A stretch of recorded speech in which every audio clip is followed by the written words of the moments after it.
what are the key challenges that architects and interior designers face when incorporating advanced technology into their projects?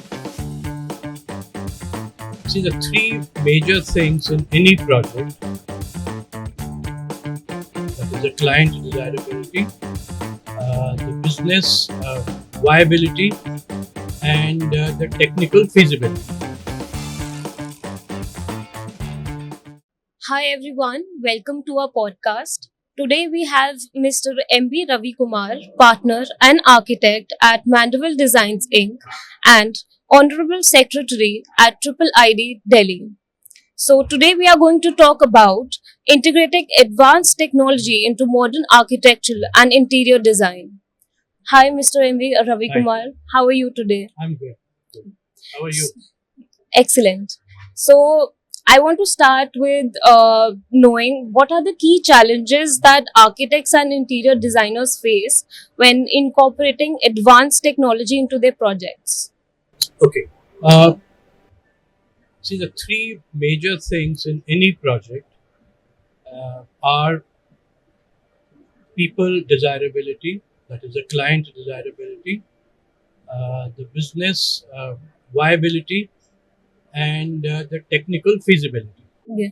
This practically covers everything. What I mean by this is when you're suggesting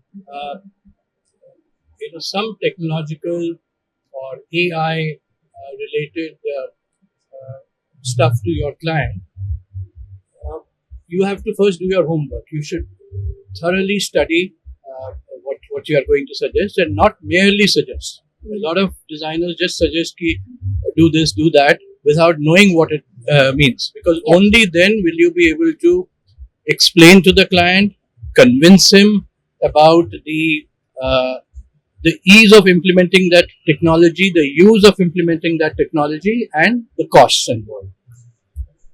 After that, you have to sort of literally handhold the service provider or the construction team to be able to achieve that technology incorporation in your house or office or whatever project there is, without interfering too much with what is built.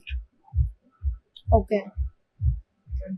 So, as we all know that now, like in every like cafes, restaurants, offices, buildings, and everywhere, lighting has gained a kind of significance which was never there before. So like the youngsters say mood lighting and everything.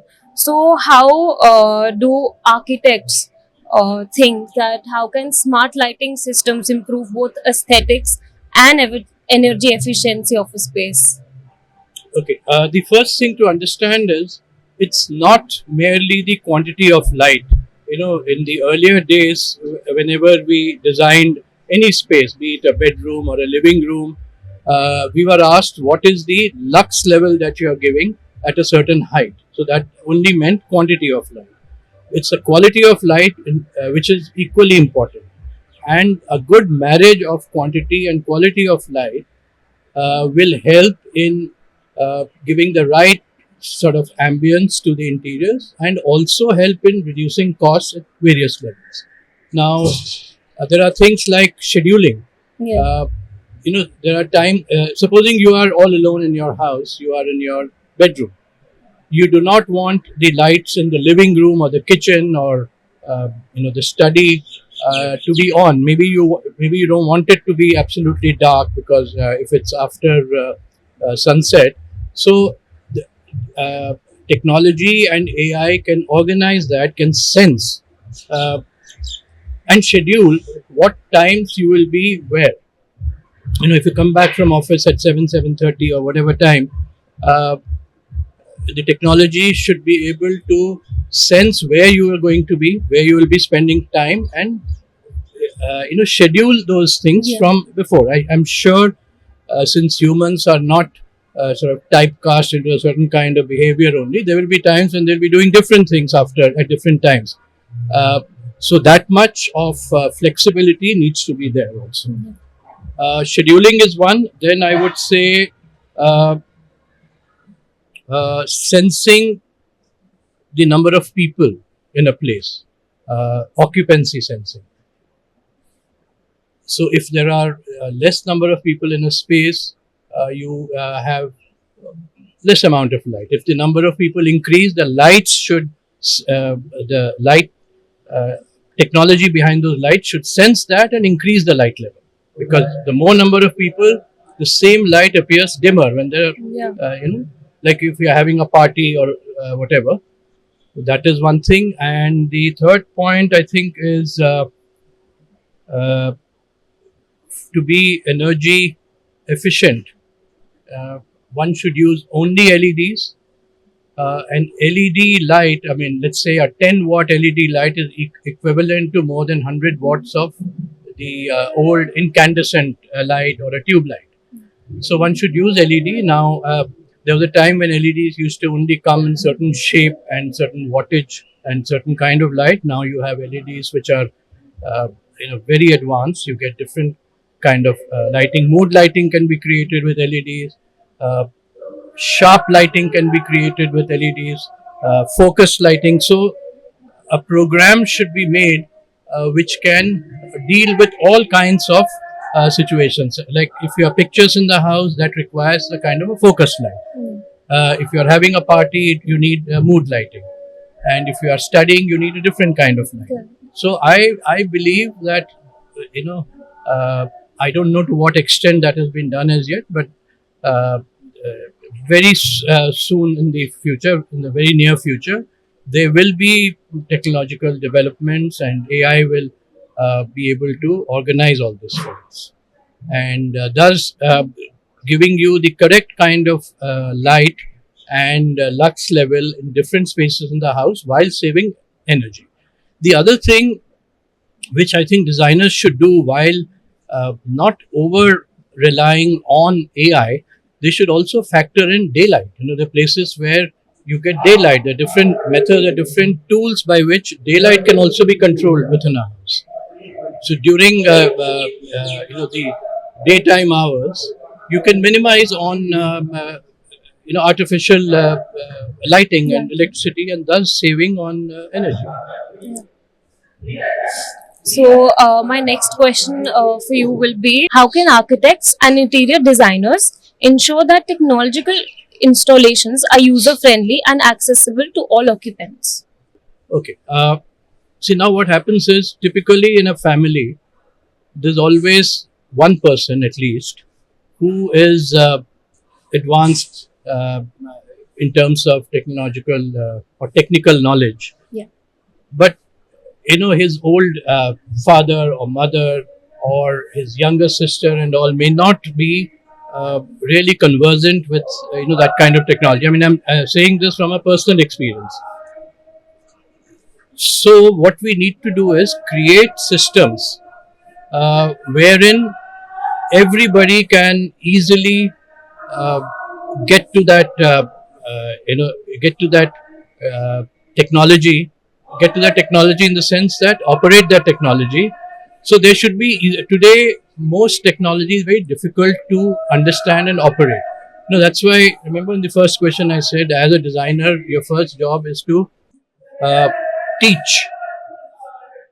Sorry, first job is to learn, Oh, and then you can teach to your clients. correct. Uh, so I think we need to make technology more user friendly, so that all, which is your question. So there are various methods of doing it. We have to simplify the systems within a house. There are various methods. I mean, I can go into details, taking reference of some projects of ours, but that will take the entire evening. So basically that. Any one example that you can give? Okay. Uh, this is my younger daughter got married in December this year, and my son-in-law is technologically very, very advanced.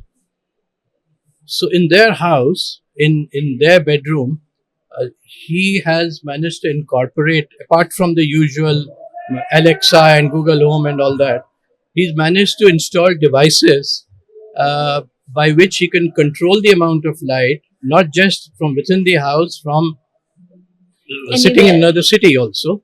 He can put on the air conditioner, he can switch off the air conditioner, he can make the air conditioner run at different temperatures. Uh, he can, each light in the house can be controlled through an app that he's got on his phone.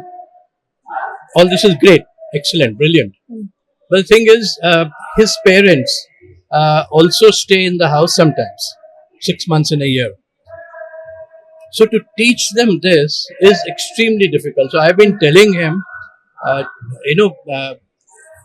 create a sort of not a software, create a language by which it should be easy for them to use it also. You know, so he's working on it, and I'm sure he'll be successful. My next question to you is, what steps can be taken to future proof architectural and interior design projects against rapid technological advancements? Why future proof? We should keep abreast of rapid technological advancement. Why should we future proof? In fact, we should educate ourselves and try and be abreast of the technological advancements. In fact, be one step ahead of that, and that's not very difficult.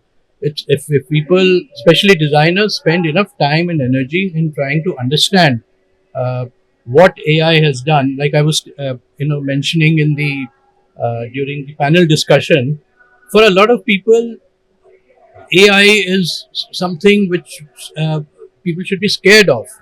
I don't think anyone in the room knows that AI started 70 years ago in 1956. And the whole concept behind AI was to make machines think like humans and see where we have reached. And like one of the panelists said that 15, 20 years from now, we'll probably not need to be on a panel discussion. The robots will be doing a panel discussion. So what my simple answer to this is, I won't say future proof. The only way you can future proof against rapid technological advancements is be be more technologically advanced by understanding what, see, technology is not a hawa. It's just a big word, and most technological advancements, and the fact that you mentioned the word advancement, it means it started from somewhere. Yeah. So if you understand, that progression right from the beginning, then you're always ahead of it. That's correct. So it was lovely having you, and we hope the industry moves to the future as you integrate. Thank you so much. Great talking to you. Same And here. on a subject that is, I'm not very familiar with, but I think the way you put your questions, it became very easy for me to answer. Thank you. My pleasure.